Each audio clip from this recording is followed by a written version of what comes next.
Hello అండి.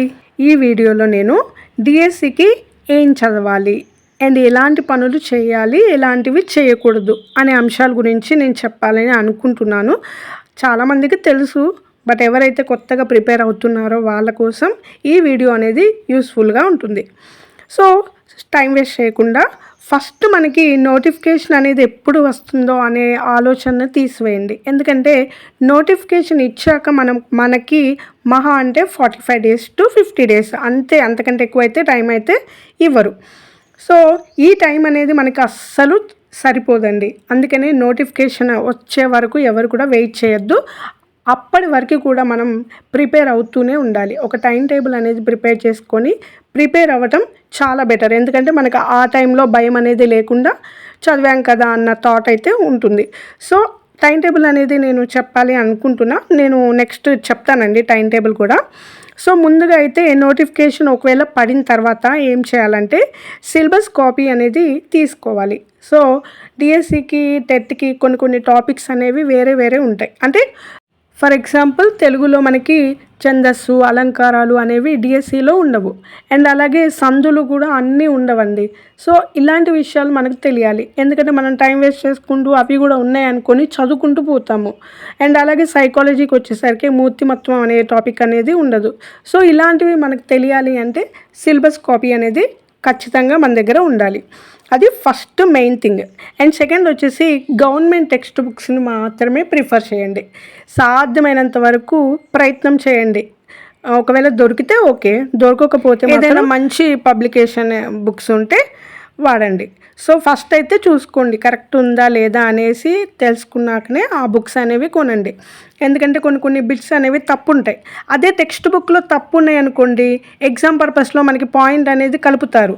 కానీ ఏదైతే మనం బయట నుంచి వేరే అదర్ బుక్స్ తీసుకున్నాం అనుకోండి, ఆ పాయింట్ అనేది మనకి అసలు కలవదు. సో గవర్నమెంట్ టెక్స్ట్ బుక్స్ మాత్రమే ప్రిఫర్ చేయడం మంచిది. అండ్ అలాగే జీకేకి వచ్చేసి షైన్ ఇండియా, సయ్యద్ ఉన్నాడు కదండి, ఆ బుక్ సిరీస్ అనేది బాగుంటుంది. ఏ మంత్కి ఆ మంత్ షైన్ ఇండియాది చదువుకుంటే బెటరు. అండ్ అలాగే ఒకవేళ షైన్ ఇండియా బుక్స్ దొరకకపోతే యూట్యూబ్లో డైలీ కరెంట్ అఫైర్స్ ఫాలో అవ్వడం బెటరు. అండ్ ఇంకొకటి మోటివేషనల్ వీడియో అని అడుగుతున్నారు కదండి. ఎందుకంటే మనకి చదవాలి అన్న ఇంట్రెస్ట్ రానప్పుడు మనం మోటివేషనల్ వీడియోస్ చూస్తాము, తప్పు లేదు. కానీ ప్రతిసారి మనకి మోటివేషనల్ అంటే వాళ్ళు చెప్తే మనం చదువుతామా?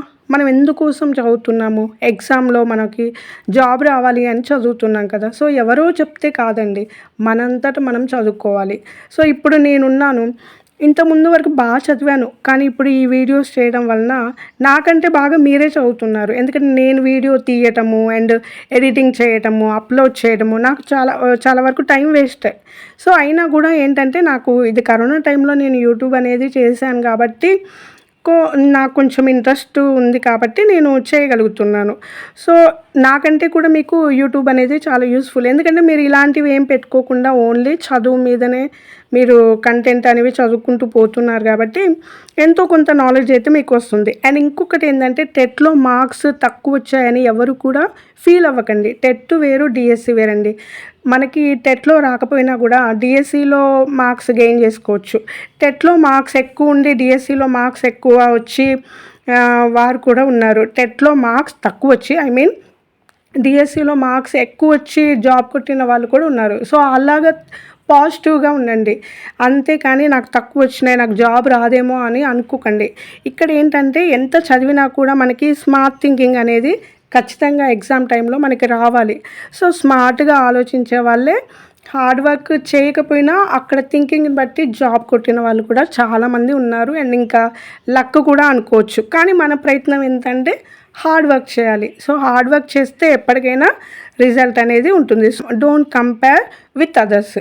అండ్ 9th 10th టాపిక్స్ వచ్చేసరికి అంతా చదవాలేమో అనుకుంటారు, కానీ అన్నీ అవసరం లేదండి. మనకి ఏదైతే లింక్డ్ టాపిక్స్ 6th నుంచి ఉన్నాయో అవి మాత్రం, కాంతి కానీ ధ్వని కానీ ఇలాంటి టాపిక్స్ మాత్రమే చదువుకోవాలి. సో అందుకని సిలబస్ కాపీ చూసుకోవాలన్నమాట. సిలబస్ కాపీలో ఏదైతే ఉందో దాన్ని మనం చదువుకోవచ్చు. అంతేగాని మొత్తం చదవాలి అని టెన్షన్ పడిపోయి ఇబ్బంది పడకండి. అండ్ అలాగే కోడింగ్ అనమాట. కోడింగ్స్ నేర్చుకోవాలి అని ఊరికే కోడింగ్ వైపు వెళ్ళకండి. ఎందుకంటే కోడింగ్స్ వింటున్నప్పుడు బాగుంటాయి.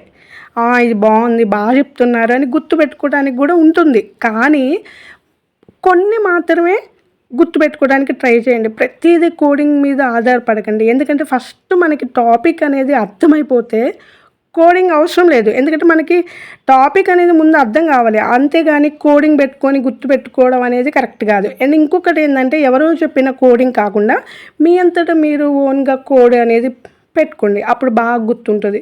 ఓకేనా? అంటే నా ఉద్దేశం ఏంటంటే అన్నిటికీ కోడింగ్ అనేది పనికిరాదు, కొన్నిటికైతే ఓకే అనేది నేను చెప్తా. అండ్ ఇంకొకటి, అర్థం కానివి ఏదైతే ఉన్నాయో అవి వదిలేయకండి. ఎందుకంటే అర్థమయ్యాయి అందరికీ అర్థమవుతాయి, మన ఒక్కళ్ళకే కాదు. సో అందరికీ అర్థం కాని వాటిలోంచే ఇస్తాడండి. అందరికీ అర్థమైన వాటిలోంచి క్వశ్చన్స్ అనేవి అడగటం తక్కువ. సో అర్థం కాని వాటి నుంచే ఎక్కువగా అడుగుతారు. కాబట్టి అది అర్థం చేసుకునే వరకు కూడా ఆ టాపిక్ని స్కిప్ చేయకుండా చదువుకోండి. ఒకవేళ మీకు ఆ టైంలో ఇబ్బందిగా అనిపిస్తే వదిలేయండి. ఎప్పుడైతే మీకు మైండ్ రీఫ్రెష్గా ఉంటుందో, ఏదైతే హార్డ్గా అనిపించిందో అప్పుడు ఆ టైంలో అది చదవటం అనేది బెటర్ అని నా ఫీలింగ్. ఓకేనా? అండ్ ఇంకొకటి ఏంటంటే డిస్కస్ చేయాలండి పక్కనున్న వాళ్ళతోటి.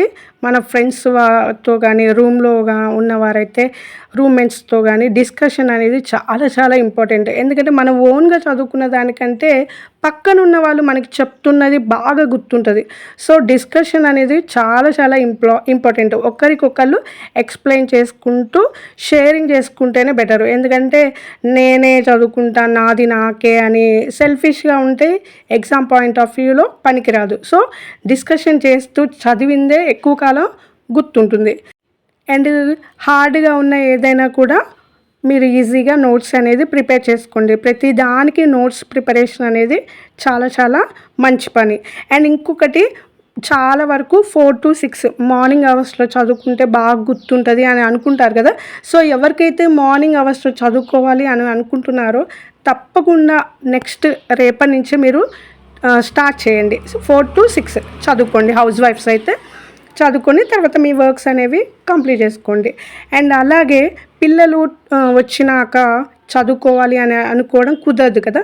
సో ఆ టైంలో పిల్లలకి ఎక్స్ప్లెయిన్ చేయండి. మీ పిల్లలకి మీరు ఎక్స్ప్లెయిన్ చేయడం వలన అవి గవర్నమెంట్ టెక్స్ట్ బుక్స్ కాకపోయినా ఇన్ఫర్మేషన్ అనేది ఏ టెక్స్ట్ బుక్లో అయినా మెయిన్వే పెడతారు, కానీ అదర్ దాన్ అవుట్ ఆఫ్ అయితే పెట్టరు. సో పిల్లలకి మ్యాథ్స్ కానీ ఇంగ్లీష్ గ్రామర్ కూడా వాళ్ళ దగ్గర నుంచే మనకు వస్తాయి కాబట్టి అవి ఎక్స్ప్లెయిన్ చేయడానికి ట్రై చేయండి. పిల్లల ముందు కూర్చొని ఎక్స్ప్లెయిన్ చేసుకుంటూ మీరు కూడా చదువుకోండి. నేను హౌస్ వైఫ్స్కి ఖచ్చితంగా మీకు టైం టేబుల్ అనేది నేను మీకు నెక్స్ట్ వీడియోలో అందిస్తానండి.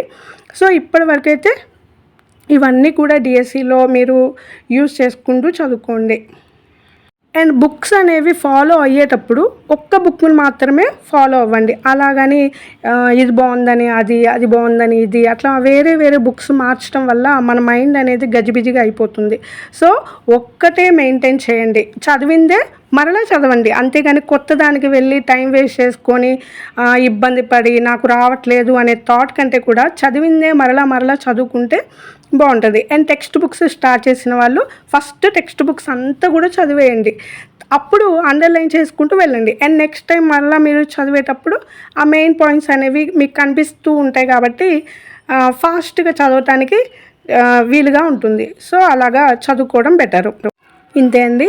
మరలా ఇంకో వీడియోలో మరికొన్ని పాయింట్స్ తోటి మీ ముందుకు వస్తాను. సో ఈ వీడియో కనుక మీకు నచ్చినట్లయితే తప్పకుండా లైక్ అండ్ సబ్స్క్రైబ్ కూడా చేసుకోగలరు. Thanks for watching.